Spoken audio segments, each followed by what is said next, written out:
राम राम दोस्तों, मैं हूं अभिषेक यादव फ्रॉम राघव टॉक्स। आज हम नीट काउंसलिंग के बारे में कुछ इंपॉर्टेंट अपडेट्स और जितनी भी इंपॉर्टेंट चीज़ें हैं सब यहां पर शेयर करने वाले हैं। सब आपके साथ मैं साझा करने वाला हूं कि उसके रिगार्डिंग क्या क्या चीज़ें आपको फॉलो करनी है। अगर आप खुद से नीट काउंसलिंग कर रहे हैं तो आपको क्या क्या बातें ध्यान रखनी होगी, उन सब चीज़ों की आज हम इस वीडियो में चर्चा करने वाले हैं। देखिए, मैं आपको पहले ही क्लियर कर दूँ कि नीट काउंसलिंग दो तरह से होते हैं स्टूडेंट। एक होता है ऑल इंडिया कोटा के थ्रू, एक होता है स्टेट कोटा के थ्रू। यानी कि आपकी ऑल इंडिया कोटा के थ्रू भी नीट काउंसलिंग होगी, जिसमें जितनी भी ओपन यूनिवर्सिटीज़ हैं, डीम्ड यूनिवर्सिटीज़ हैं, उन सब में आप काउंसलिंग करते हैं। स्टेट कोटा मतलब जिस स्टेट से आप बिलोंग करते हैं उसकी कॉलेजेस के लिए आपके लिए स्पेशल कंसेशन होता है, उसे अपन स्टेट काउंसलिंग कहते हैं। स्टेट काउंसलिंग हर एक स्टेट का अलग से पोर्टल होता है, उस पर होता है। ऑल इंडिया काउंसलिंग आपका एक पर्टिकुलर पोर्टल होता है, MCC मेडिकल काउंसलिंग कमिटी, उस पर आपका होगा। तो इसके बारे में कुछ चर्चा अपन देखेंगे कि MCC conducts counselling for 15% all India quota seats deemed universities, central universities, ESIC and AFMC institutes. देखिए, जो मेडिकल काउंसलिंग कमेटी है यानी कि MCC पर जो काउंसलिंग आपकी होगी ऑल इंडिया कोटा के थ्रू, किस किस के लिए काउंसलिंग करवाती है? जितनी भी सेंट्रल यूनिवर्सिटीज हैं जिसके अंदर आपका BHU आता है, जितनी भी एम्स आती हैं, जिपमर आती हैं, ये सब होती हैं। इसके अलावा डीम्ड यूनिवर्सिटी यानी कि प्राइवेट यूनिवर्सिटीज़ के लिए होती हैं। ESIC जो कि एम्प्लॉय स्टेट कोटा के थ्रू कॉलेजेस होती हैं, एम्प्लॉय स्टेट कोटा के थ्रू जिसमें आपका सिलेक्शन होता है, ESIC कॉलेज, वो भी उनका भी काउंसलिंग आपका AIQ के थ्रू MCC से ही होता है। इसके अलावा AFMC जो कॉलेज होती है उसका भी आपका काउंसलिंग MCC के ही थ्रू होता है। अब स्टेट काउंसलिंग की बात कर लेंगे। Conducts counselling for 50% state quota seats and seat in private medical colleges with in the state. किसी पर्टिकुलर स्टेट के अंदर जितने भी प्राइवेट कॉलेजेस हैं उनका और गवर्नमेंट कॉलेजेस का 85% कोटा के थ्रू जो सिलेक्शन जो आपका एडमिशन होगा वो स्टेट कोटा के थ्रू होगा। ये मैंने आपको यहाँ बता दिया है। ठीक है स्टूडेंट्स, नेक्स्ट स्लाइड आती है। स्टेप क्या क्या होता है। आप अगर एम हम पर्टिकुलरली MCC की यहाँ चर्चा करेंगे। स्टेट काउंसलिंग का वीडियो मैं जल्द ही लाने वाला हूँ आपके लिए। पहले इसको समझ लेते हैं कि MCC के थ्रू अपन किस तरह से आगे रजिस्ट्रेशन वगैरह आगे पूरी प्रोसेस कर सकते हैं। तो स्टूडेंट्स, MCC के थ्रू अगर AIQ के थ्रू आप काउंसलिंग करवाना चाहते हैं, सबसे पहले आपको रजिस्ट्रेशन करना होगा। रजिस्ट्रेशन के बाद में पेमेंट करना होगा। पेमेंट के बाद में चॉइस फिलिंग होगी। चॉइस फिलिंग के बाद में ऑटोमेटिकली चॉइस लॉकिंग हो जाएगी और चॉइस लॉकिंग के बाद में रिजल्ट आएगा कि आपको कॉलेज अलॉट हुआ है कि नहीं हुआ। तो ये पूरी एक जनरल प्रोसेस होती है, registration, payment, choice filling, choice locking और रिजल्ट। अब AIQ के लिए क्या क्या कौन कौन से कॉलेजेस हैं जिसमें अपन AIQ के थ्रू यानी कि ऑल इंडिया कोटा के थ्रू काउंसलिंग करवा सकते हैं, यानी कि अपन MCC के थ्रू जिस पर काउंसलिंग करवा सकते हैं वो कौन कौन से कॉलेजेस हैं, इसको भी अपन देख लेंगे एक बार। स्टूडेंट, जितनी भी कॉलेजेस ऑल इंडिया में हैं उनका 15% कोटा AIQ के थ्रू भरा जाता है। 15% सीट्स AIQ के थ्रू भरी जाती है। ESIC कॉलेजेस हैं उनकी 15% सीट्स भी MCC के थ्रू आपकी ऑल इंडिया कोटा से भरी जाएगी। DU दिल्ली यूनिवर्सिटी और IPU है ना, जैसे कि जामिया मिलिया इस्लामिया भी एक IPU यूनिवर्सिटी के अंदर आती हैं। इनकी टोटल सीट्स की 15% ऑल इंडिया कोटा के थ्रू भरी जाएगी। और जामिया मिलिया इस्लामिया कॉलेज जो है जो IPU के अंडर आती है उसका BDS 100% आपका MCC के थ्रू भरा जाएगा। डीम्ड यूनिवर्सिटी जो आती है उनका 100% आपका MCC के थ्रू भरा जाएगा, यानी कि ऑल इंडिया कोटा के थ्रू भरा जाएगा। AFMC भी 100% इसके थ्रू भरा जाएगा। और BSc नर्सिंग की जितनी भी कॉलेजेस है जो नीट से जुड़ी हुई है, नीट से अटैच्ड है। देखिए, ऐसा होता है कई स्टेट्स के अंदर BSc नर्सिंग का भी सेपरेट एग्जाम होता है, कई स्टेट्स के अंदर BSc नर्सिंग को नीट से जोड़ दिया गया है, जैसे कि BHU की BSc नर्सिंग है ना। तो उनकी BSc नर्सिंग की 100% काउंसलिंग जो है वो MCC के थ्रू ही होने वाली है। ठीक है स्टूडेंट्स, ओपन सीट्स क्या होता है या ये भी अपन देख लेंगे एक बार। स्टूडेंट, क्या होता है कि आपकी एम्स की 100% सीट ओपन सीट के अंदर आती हैं, आपकी BHU और AMU की 100% सीट ओपन सीट के अंदर आती हैं, जिपमर की भी 100% सीट ओपन सीट के अंदर आती हैं। और इन ओपन सीट की काउंसलिंग भी आपकी ऑल इंडिया कोटा के थ्रू ही होगी, यानी कि एम्स में 100% सीट के लिए सिर्फ आपका ऑल इंडिया कोटा के थ्रू एडमिशन होगा। BHU और AMU में 100% सीट्स के लिए आपका ऑल इंडिया कोटा के थ्रू एडमिशन होगा। जिपमर में भी 100% सीट के लिए आपका ऑल इंडिया कोटा के थ्रू एडमिशन होने वाला है स्टूडेंट्स। अब देखिए, रजिस्ट्रेशन प्रोसेस क्या होगी इसको भी अपन एक बार देख लेंगे, आपका कोई क्वेरी न रह जाए इसलिए मैंने हर तरह की क्वेश्चन क्वेरी इसके अंदर इंक्लूड की है। आपके लिए बहुत बेहतरीन सा एक PPT तैयार किया है, तो उसकी प्लीज़ समझिएगा। स्टेप बाय स्टेप रजिस्ट्रेशन कैसे होगा। सबसे पहले आप MCC की वेबसाइट, ऑफिशियल वेबसाइट पर विजिट करेंगे। ठीक है, एमसीसी की ये ऑफिशियल वेबसाइट है। अब ऑफिशियल वेबसाइट पे जाने के बाद भी स्टूडेंट मैं आपको बता दूँ, वहाँ पर आता है यूजी मेडिकल नाम से।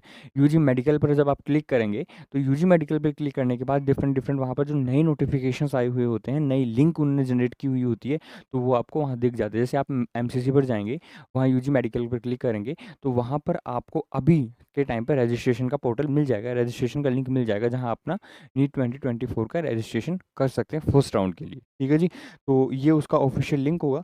न्यू रजिस्ट्रेशन के लिए क्या करेंगे आप, register on new registration and fill in the required details, NEET roll number. देखिए न्यू रजिस्ट्रेशन आपको करना होगा, वही रजिस्ट्रेशन की बात बता रहा हूँ। आप रजिस्ट्रेशन पर क्लिक करेंगे, वहाँ पर आपको अपने पर्टिकुलर्स भरने पड़ेंगे। उन पर्टिकुलर्स में क्या क्या होंगे, आपका नीट का रोल नंबर होगा, एप्लीकेशन नंबर होगा, नेम होगा, डेट ऑफ बर्थ होगा। रजिस्ट्रेशन करेंगे तो रजिस्ट्रेशन पोर्टल पर जाके आपको एमसीसी पर यूजी मेडिकल पर जाएंगे, यूजी मेडिकल में रजिस्ट्रेशन का लिंक आएगा, उस पर जब आप क्लिक करेंगे, वहाँ पर आप नया रजिस्ट्रेशन करेंगे। उसमें क्या-क्या माँगेगा, आपका नीट का रोल नंबर माँगेगा, नीट का एप्लीकेशन नंबर माँगेगा, आपका नाम माँगेगा और आपका डेट ऑफ बर्थ माँगेगा। ये 4 पार्टिकुलर्स के थ्रू आप य रजिस्ट्रेशन की एक basic process, first process complete कर सकते हैं। ठीक है जी स्टूडेंट्स? देखिएगा, आपका चॉइस फिलिंग, अब उसके बाद नेक्स्ट प्रोसेस होती है, रजिस्ट्रेशन कंप्लीट हो गया, फिर आपने पेमेंट कर दिया। याद रखिए, चॉइस फिलिंग और चॉइस लॉकिंग जो है, वो पेमेंट के बिना नहीं होती। आपको पहले पेमेंट करना पड़ेगा। पेमेंट का भी अपन बात करेंगे, कैसा क्या करना होता है। आप पहले देख लेते हैं अपन चॉइस फिलिंग कैसे करेंगे। Log in and select the colleges and courses you wish to apply for. यानी कि आपको लॉग इन करना पड़ेगा और जो कॉलेजेस आप चाहते हैं, भरना चाहते हैं, लेना चाहते हैं, उनको आपको सेलेक्ट करना पड़ेगा। ठीक है जी? Arrange them in order of preference. देखिए ये सबसे इंपॉर्टेंट चीज़ होती है। जो कॉलेज आप पहली प्रायोरिटी पे चाहते हो, उन्हें पहली प्रायोरिटी पे ही रखना, क्योंकि कभी-कभी क्या होता है कि आपने जिन कॉलेजेस को प्रायोरिटी वाइज़ चुना है, कॉलेजेस आपको उसी सीक्वेंस में अलॉट होती है। मान लीजिए आपकी रैंक आपने भर दिया, आपकी रैंक 5 कॉलेजेस में अब सेट हो रही है और आपने किसी कॉलेजेस को 5th नंबर पे भर दिया, जो कि टॉप थी और आपके रैंक में भी वो आ रही थी, और एक लो कॉलेज को आपने फर्स्ट प्रायोरिटी पे भर दिया और टॉप कॉलेज को आपने फिफ्थ प्रायोरिटी पे भर दिया। फर्स्ट और फिफ्थ दोनों ही आपकी रैंक के बीच में आ रही थी, तो आपको वो टॉप कॉलेज जो आपने फिफ्थ प्रायोरिटी पे भरा है, उसके मिलने के चांसेस कम हैं। जो आपने लो कॉलेज फर्स्ट प्रायोरिटी पे भरा, उसके मिलने के चांसेस ज़्यादा हैं। तो प्रीफ्रेंस भी नीट काउंसलिंग में बहुत मैटर करता है मेरे प्यारे दोस्तों। तो याद रखिएगा कि जब भी आप नीट काउंसलिंग में चॉइस फिलिंग करें, चॉइस लॉकिंग करें, तो उसमें पर्टिकुलर्स को ज़रूर देख लीजिएगा कि जो आप कॉलेजेस सेलेक्ट कर रहे हैं, वो प्रेफ़रेंस के अकॉर्डिंग है कि नहीं, प्रायोरिटीज़ के अकॉर्डिंग है कि नहीं। ये एक इम्पोर्टेंट मैसेज मैंने आपको दिया है। चॉइस लॉकिंग के बारे में हम बात करेंगे कि lock your choices before the deadline, once locked choices can not be changed. ठीक है, जैसे ही आपने चॉइस फिलिंग कर दी, उसके बाद में चॉइस लॉकिंग भी आपको करना होगा। एक बार चॉइस लॉक हो गई, उसके बाद में आप चॉइस फिलिंग के सीक्वेंस को अल्टर नहीं कर सकते। आप चॉइस फिलिंग के सीक्वेंस को तभी तक अल्टर कर सकते हैं प्यारे दोस्तों, जब तक कि आपने चॉइस लॉकिंग नहीं की हो। तो चॉइस फिलिंग करेंगे, चॉइस फिलिंग करने के बाद चॉइस लॉकिंग भी करेंगे, तब जाके गवर्नमेंट के पास यानी कि एमसीसी के पास डिटेल्स जाता है कि आपने ये कॉलेजेस इस प्रायोरिटी में भरी हैं और आपको कौन सी कॉलेज कौन सी आपके रैंक के अकॉर्डिंग मिल सकती है। तो चॉइस फिलिंग के बाद में चॉइस लॉकिंग करना ना भूलिए मेरे प्यारे। तो फिर आता है आपका, अब देखिए राउंड्स कैसे चलते हैं, ये भी अपन देख लेंगे। सबसे पहले चलता है ऑल इंडिया कोटा का राउंड 1, फिर चलता है ऑल इंडिया कोटा का राउंड 2, फिर चलता है ऑल इंडिया कोटा का राउंड 3, जिसे अपन मोप अप राउंड भी कहते हैं। मोप अप राउंड दोस्तों। चौथा आता है स्ट्री वैकेंसी राउंड, जिसे अपन राउंड 4 भी कहते हैं, राउंड 4 भी कहते हैं। दोस्तों मैं एक और बात आपको बता देना चाहता हूँ कि जो स्टेट काउंसलिंग होती है, ऑल इंडिया काउंसलिंग होती है, वो अल्टरनेट वे में चलती है। यानी कि जैसे ही ऑल इंडिया राउंड फर्स्ट हो गया, उसके जस्ट बाद स्टेट राउंड फर्स्ट हो जाएगा। स्टेट काउंसलिंग का राउंड फर्स्ट हो जाएगा जिस स्टेट में आप पार्टिसिपेट कर रहे हैं। ऑल इंडिया काउंसलिंग का राउंड 2 हो गया, उसके जस्ट बाद में स्टेट कोटा का, जनरली सभी स्टेट के साथ ऐसा ही होता है कि वो अल्टरनेट चल रहे होते हैं ऑल इंडिया काउंसलिंग के साथ साथ में। स्टेट का राउंड 2 हो जाएगा। जैसे ही आपका ऑल इंडिया राउंड 3 हुआ, उसके जस्ट बाद में स्टेट का राउंड 3 हो जाएगा। और जैसे ही स्ट्री वैकेंसी राउंड है, राउंड 4 आपका ऑल इंडिया कोटा के थ्रू हुआ मेरे प्यारे दोस्तों, स्टेट राउंड 4 हो जाएगा। ठीक है जी? फिर अपन देखेंगे स्टेट कोटा का राउंड, ये अपन ने बात कर ली है। फिर अपन ये सब अच्छा एक और अब एक लास्ट इंपॉर्टेंट मैसेज मैं आपको देना चाहूँगा फीस के बारे में कि दोस्तों क्या होता है नीट काउंसलिंग के अंदर 2 तरह की फ़ी लगती है। एक होता है रिफंडेबल फ़ी, एक होता है नॉन रिफंडेबल फ़ी। नॉन रिफंडेबल फ़ी मतलब जो फ़ी कंपल्सरी है, आपको काउंसलिंग में पार्टिसिपेट करने के लिए वो पर्टिकुलर फ़ी देनी ही पड़ेगी। और रिफंडेबल फ़ी मतलब जो फ़ीस आपको मतलब जो फ़ीस आपको वापस आ सकती है, रिफ़ंड हो सकती है। अगर आपको कॉलेज मिल गई जो आपने सेलेक्ट किए हैं, तो फिर वो फ़ीस रिफ़ंड नहीं होगी। अगर आपको कॉलेज नहीं मिली, तो आपको कुछ टाइम बाद 2-3 महीने के बाद जब पूरी प्रोसेस कंप्लीट हो जाती है, आपके अकाउंट में एज़ इट इज़ वो का वो पेमेंट वापस हो जाता है, रिफ़ंड हो जाता है। अगर आपको कॉलेज मिल गई, तो वो आपकी क्या बोलते हैं कॉलेज फ़ी में से डिडक्ट हो जाता है और अगर आपको कॉलेज नहीं मिली, तो वो पेमेंट आपको पे बैक कर दिया जाता है। उसके बारे में ही मैं बताना चाहूँगा कि ऑल इंडिया काउंसलिंग जब आप करवाते हैं एमसीसी के पोर्टल से, तो उसमें नॉन रिफंडेबल रजिस्ट्रेशन फ़ीस होती है। वो जनरल या अनरिज़र्व्ड कैटेगरी के लिए ₹1000 होती है, ₹1000 जनरल वालों को देना ही पड़ेगा। एससी, एसटी, ओबीसी और पीडब्ल्यूडी वाले स्टूडेंट्स के लिए ₹500 रिफंडेबल फ़ी होती है। आपको रजिस्ट्रेशन करवाने के लिए ₹500 देने ही पड़ेंगे। देख लीजिए प्यारे दोस्तों, आपको रिफंडेबल सिक्योरिटी डिपॉज़िट होता है जनरल या यूआर के लिए 10,000 होगा और एससी, एसटी, ओबीसी और पीडब्ल्यू के लिए 5,000 होगा। ये मैं सब बात बता रहा हूँ गवर्नमेंट कॉलेजेस के लिए। अगर आप गवर्नमेंट कॉलेज आपको मिलती है, तो ये आपको फ़ी पे करना पड़ेगा। फिर आपका है डीम्ड यूनिवर्सिटी जो प्राइवेट यूनिवर्सिटी है उनके लिए रजिस्ट्रेशन फ़ी क्या क्या होता है? उनके लिए नॉन रिफंडेबल रजिस्ट्रेशन फ़ी होता है ₹5,000 रिफंडेबल सिक्योरिटी डिपॉज़िट होता है उनके लिए ₹2,00,000 ठीक है? ये तो आपको क्लियर हो ही गया होगा दोस्तों। फिर अब एक इम्पॉर्टेंट चीज़ डॉक्यूमेंट सबसे ज़्यादा मेरे को जो मतलब बच्चों की क्यूरी लगी है, जिसमें बच्चों को डाउट सबसे ज़्यादा जो काउंसलिंग में पार्टिसिपेट कर रहे हैं वो यही वाला पेज है, इसमें मैं सब कुछ क्लियर कर दूँगा, देख लीजिएगा। Document required for NEET counselling document क्या-क्या नीट काउंसलिंग के लिए प्यारे बच्चों रिक्वायर्ड होंगे। नीट का एडमिट कार्ड आपको चाहिए होगा, नीट का स्कोर कार्ड या रैंक लेटर चाहिए होगा, 10th की 10th सर्टिफिकेट एंड मार्कशीट चाहिए होगी, यानी 10th का मार्कशीट आपको चाहिए होगा for date of birth verification. Class 12 certificate and marksheet चाहिए होगा, आईडी प्रूफ चाहिए होगा, Aadhaar card, PAN card, driving licence या पासपोर्ट सब आईडी प्रूफ आते हैं। जनरली अपन ये प्रेफर करते हैं, तो ये ज़रूर रखिएगा ओरिजिनल। 8 पासपोर्ट साइज़ फ़ोटोग्राफ चाहिए होगी जो आपने एप्लीकेशन फ़ॉर्म की ड्यूरिंग लगाई थी। एडमिट कार्ड में जो आपकी हैं वो की वही आपकी 8 पासपोर्ट साइज़ फ़ोटोग्राफ चाहिए होंगी। प्रोविज़नल अलॉटमेंट लेटर जो अलॉटमेंट आपको हुआ है, ये मैं बता रहा हूँ जब आप कॉलेज के अंदर जाएँगे, आपके एडमिशन के बाद में जब आप कॉलेज में जाएँगे, तो वहाँ आपको कौन-कौन से डॉक्यूमेंट की रिक्वायरमेंट होगी। तो प्रोविज़नल अलॉटमेंट लेटर जो आपको कॉलेज से मिलेगा सिलेक्शन के बाद में, उसकी कॉपी भी आपको एडमिशन के दौरान चाहिए होगी मेरे प्यारे दोस्तों। Caste certificate if applicable UR के अलावा जितनी भी कैटेगरीज है सब में कास्ट सर्टिफिकेट एप्लीकेबल होता है तो आपको वो कास्ट सर्टिफिकेट भी चाहिए होता है। कास्ट सर्टिफिकेट हर 6 महीने में रिन्यू होता है तो अगर आपके पास पुराना है आप काउंसलिंग में पार्टिसिपेट कर रहे हैं तो प्लीज़ अपना रिन्यू ज़रूर करवा लीजिएगा। स्टेट और सेंटर दोनों का कास्ट सर्टिफिकेट होता है, दोनों का रिन्यू होता है हर 6 महीने पर। पीडब्ल्यूडी सर्टिफिकेट अगर आप पीडब्ल्यूडी से हैं तो आपका वो भी सर्टिफिकेट मांगा जाएगा। डोमिसाइल सर्टिफिकेट स्टेट काउंसलिंग देखिए डोमिसाइल सर्टिफिकेट क्या होता है कि किस पर्टिकुलर स्टेट के आप रेजिडेंशियल हो, इस चीज़ को वो प्रूफ देता है। तो आपकी सेंट्रल जो एमसीसी है, ऑल इंडिया कोटा वाली है, उसके अंदर तो आपको डोमिसाइल सर्टिफिकेट जिसे हिंदी में हम मूल निवास कहते हैं, वो नहीं चाहिए होता है। लेकिन आप जब स्टेट काउंसलिंग करवाते हैं पर्टिकुलरली तो उसके अंदर आपको प्रूफ के तौर पर डोमिसाइल सर्टिफिकेट देना होता है, ताकि आपका 85% कोटा के थ्रू सिलेक्शन हो सके, उसके लिए आपको डोमिसाइल सर्टिफिकेट देना होता है प्यारे दोस्तों। ठीक है जी? ये कुछ डिटेल्स डेट्स की हैं। 14 अगस्त से 21 अगस्त तक आपका राउंड 1 का रजिस्ट्रेशन स्टार्ट हो जाएगा। 16 अगस्त से 24 अगस्त तक राउंड 1 की चॉइस फिलिंग होगी। 23 अगस्त को आपकी राउंड 1 की सीट अलॉटमेंट का रिजल्ट आएगा।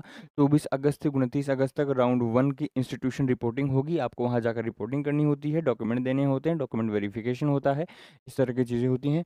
फिर आपका ऐसे ही 5 सितंबर से 10 सितंबर तक राउंड 2 का रजिस्ट्रेशन हो जाएगा। 6 सितंबर से 10 सितंबर तक राउंड 2 का चॉइस फिलिंग हो जाएगा। फिर राउंड 2 के सीट अलॉटमेंट लेटर, फिर इंस्टीट्यूशन रिपोर्टिंग, ऐसे राउंड 3 का चलेगा। ऐसे स्टे वैकेंसी राउंड का चलता है। जनरली क्या होता है स्टे वैकेंसी राउंड में कई बार कुछ-कुछ कॉलेजेस में ऑफलाइन भी होता है। जैसे स्टेट के थ्रू अपन करवाते हैं, तो वहाँ ऑफलाइन भी होता है। आपको ऑफलाइन जाके पूरे जैसे 3 के 3 जो होते हैं ना राउंड, जनरली वो ऑनलाइन होते हैं। 4th राउंड कुछ-कुछ कॉलेजेस के अंदर ऑफलाइन भी होता है। प्री वैकेंसी राउंड जिसे अपन कहते हैं। कुछ-कुछ स्टेट में, कुछ-कुछ कॉलेजेस में ऑफलाइन भी होता है, जहाँ पर आपको डॉक्यूमेंट लेके प्रॉपर पहुँच जाना होता है। तो ये फाइनली देख लीजिएगा students 24 October to 30 October 2024 counselling का स्टे वैकेंसी राउंड का इंस्टीट्यूशन रिपोर्टिंग आएँगी लगभग 30 अक्टूबर तक चीज़ें कंप्लीट हो जाएँगी। ठीक है? तो ये इस तरह की चीज़ें थी। चॉइस फिलिंग में एक चीज़ आपको ध्यान रखना होता है, मिनिमम आप 1 कर सकते हैं, मैक्सिमम जितने भी अवेलेबल हैं, आप सबको चॉइस फिलिंग कर सकते हैं। ऑटोमेटिक लॉक और लॉक योरसेल्फ, ठीक है? चॉइस लॉकिंग के अंदर ऑटोमेटिक लॉक भी हो जाता है, आप खुद से भी लॉक कर सकते हैं, वो कोई इश्यू नहीं होने वाला। पर हाँ, खुद से लॉक ज़रूर कर दीजिएगा एक बार। नोटिफ़िकेशन यहाँ पर आएगा, रजिस्ट्रेशन भी चॉइस फिल अच्छा फिर एक बार आपको सीक्वेंस बता दिया मैंने। रजिस्ट्रेशन करेंगे, फ़ी डिपॉज़िट करेंगे, चॉइस फिलिंग करेंगे, चॉइस लॉकिंग करेंगे, रिज़ल्ट आएगा और अलॉटमेंट आपका हो जाएगा। नोटिफ़िकेशन आप www.imcc.nic.in पे जाके कर सकते हैं, वहाँ पर यूजी मेडिकल मिलेगा। यूजी मेडिकल में आपको हर एक लिंक मिल जाएगा जो काउंसलिंग के रिगार्डिंग अपडेटेड किया गया है मेरे प्यारे दोस्तों। देखिए राउंड 1 अब अच्छा 2-3 स्लाइड्स हो रहे हैं यहाँ पर। राउंड 1 में अगर आपने सीट ले ली, तो या तो आप एडमिशन ले लीजिए या आप ग्रेजुएशन के लिए जा सकते हैं, जिससे कि आपको जो सीट मिली है वो आपकी क्या हो जाएगी, रिज़र्व हो जाएगी और आपको अगर अच्छी सीट चाहिए होगी, तो आप अपग्रेड करवा सकते हैं उस सीट को रिज़र्व करवा के, ठीक है? और एक होता है आपको फ्री एग्ज़िट करना होता है राउंड 1 से, ठीक है? सीट मिल गई लेकिन आपको वो सीट नहीं चाहिए, आपको वो सीट रिज़र्व ही नहीं करवानी है, तो आप फ्री एग्ज़िट ले सकते हैं और लेफ्ट सीट आपने वो सीट लेफ्ट कर दी होती है। अगर आपको कोई सीट नहीं मिली, तो आप डायरेक्ट सेकंड राउंड के लिए जा सकते हैं प्यारे दोस्तों, ठीक है? फिर राउंड 2 में भी ऐसा होता है, फ्रेश रजिस्ट्रेशन आप करवा सकते हैं। नॉट रजिस्टर्ड राउंड 1 अगर राउंड 1 में आपका रजिस्ट्रेशन नहीं हुआ, तो आप फ्रेश रजिस्ट्रेशन करवाइए, सेम प्रोसेस फिर आगे फॉलो करनी होती है। अगर आपने रजिस्ट्रेशन नहीं करवाया, तो सीट से रिज़ाइन दे देंगे, नॉट गेट एनी सीट, ठीक है? Fresh choice filling done. Okay, मतलब राउंड 2 में भी फ्रेश चॉइस फिलिंग कर सकते हैं आप। इस तरह से राउंड 2 में है, मतलब ज़्यादा कुछ डिटेल वाली भी बात है नहीं। ऐसे राउंड 3 में है, यहाँ पर भी आप फ्रेश रजिस्ट्रेशन करवा सकते हैं अगर आप डायरेक्ट राउंड 3 में पार्टिसिपेट करना चाहते हैं। अगर आप की रैंक राउंड 1 और राउंड 2 के कॉलेजेस के अकॉर्डिंग नहीं आ रही और आप चाहते हैं कि मैं राउंड 3 में डायरेक्ट ही एडमिशन लूँ, उसमें पार्टिसिपेट करूँ, तो डायरेक्ट इसमें भी फ्रेश रजिस्ट्रेशन करवा सकते हैं। अगर आपने इसमें रजिस्ट्रेशन नहीं करवाया, तो आप कोई भी सीट राउंड 1 और राउंड 2 की नहीं पाएँगे। मतलब राउंड 1 और राउंड 2 में आपको कोई सीट नहीं मिलेगी अब अगर आपने रजिस्ट्रेशन नहीं करवाया होगा तो। राउंड 3 में भी आप फ्रेश रजिस्ट्रेशन करवा सकते हैं, got seat in round 2 but exit security forfeited, मतलब वही है, रिजर्व्ड के लिए आप सीट ले रहे हैं। ऐसे मूव राउंड होता है स्टूडेंट्स। बेसिक बेसिक इन्फॉर्मेशन आपने सारी कवर कर दी हैं। ठीक है जी। कंसीडर फैक्टर्स लाइक कॉलेज, हाँ। ये वही है कि जिस कॉलेजेस में आप जाना चाहते हैं उसके बारे में आप क्या-क्या रिसर्च करें, क्या-क्या उसके बारे में सोचें। तो gather information about the colleges you are interested in, जिस कॉलेजेस में आप इंटरेस्टेड हैं, जाना चाहते हैं उसके बारे में कंप्लीट इन्फॉर्मेशन ज़रूर गैदर कर लीजिएगा students. Consider factor like college reputation, location, facilities and fees, इन सब चीज़ों के बारे में ज़रूर से ध्यान रख लीजिएगा। Be realistic, fill in choices realistically based on your NEET rank के बेस पर आप अपने चॉइस रियलिस्टिकली फिल ज़रूर कीजिएगा। यानी कि देखिएगा कि मेरे रैंक के अकॉर्डिंग मुझे कौन-सी कॉलेज मिल सकती है, उसी के अकॉर्डिंग। ऐसे नहीं आपकी रैंक कम है, आपने एम्स दिल्ली भर दिया, या आपकी रैंक अच्छी-खासी है, आप अपने आस-पास की कोई दूसरी कॉलेज को भर रहे हैं। तो अपने रैंक के अकॉर्डिंग अपनी एक रियल कॉलेज को ज़रूर भरिएगा, उससे आपको भी हेजिटेशन कम होगी, प्रॉब्लम्स आगे कम आएँगी। Balance between dream college and realistic options, आपके ड्रीम कॉलेजेस और रियलिस्टिक ऑप्शन के बीच में ज़रूर बैलेंस करके चलिएगा। ये मैंने कुछ स्लाइड्स इसमें ऐड की है। तो फाइनली मैंने जितनी भी इन्फॉर्मेशन मुझे मिल पाई है, मुझे गैदर हो पाई है, उन सब को एक डिटेल में वीडियो बनाने की कोशिश की है। और मेरा अगर ये इन्फॉर्मेटिव वीडियो आपको पसंद आया तो प्लीज़ मुझे सपोर्ट कीजिए, लाइक कीजिए, शेयर कीजिए, सब्सक्राइब कीजिए। आपके काउंसलिंग के रिगार्डिंग कोई भी डाउट है तो मैं डेफ़िनेटली उनको श्योरली सोल्व करूँगा। आप अगर नीट 2024 की काउंसलिंग में पार्टिसिपेट करना चाह रहे हैं, तो मुझे अगर आपकी कोई क्वेरी है, कोई डाउट है, तो मुझे ज़रूर आप कमेंट कीजिएगा। मैं हर एक कमेंट का रिप्लाई करूँगा। और आप अगर इस कॉन्फ्लिक्ट में हैं कि मैं काउंसलिंग करवाऊँ या नहीं करवाऊँ, मैं बॉर्डर पर हूँ, मेरी ये रैंक है, मेरी ये कैटेगरी है, मेरे ये मार्क्स हैं, तो उसका भी मैं सॉल्यूशन आपको दूँगा। आपको बताऊँगा कि अगर आप कॉन्फ्लिक्ट में हैं तो क्या कर सकते हैं, क्या नहीं कर सकते हैं, कौन सी कॉलेजेस आप चुन सकते हैं जिसमें चांसेस हैं कि आपको वो कॉलेज मिल जाए। तो तब तक के लिए जय हिंद, जय Bharat. Love you to all my dear friends. Thank you so much.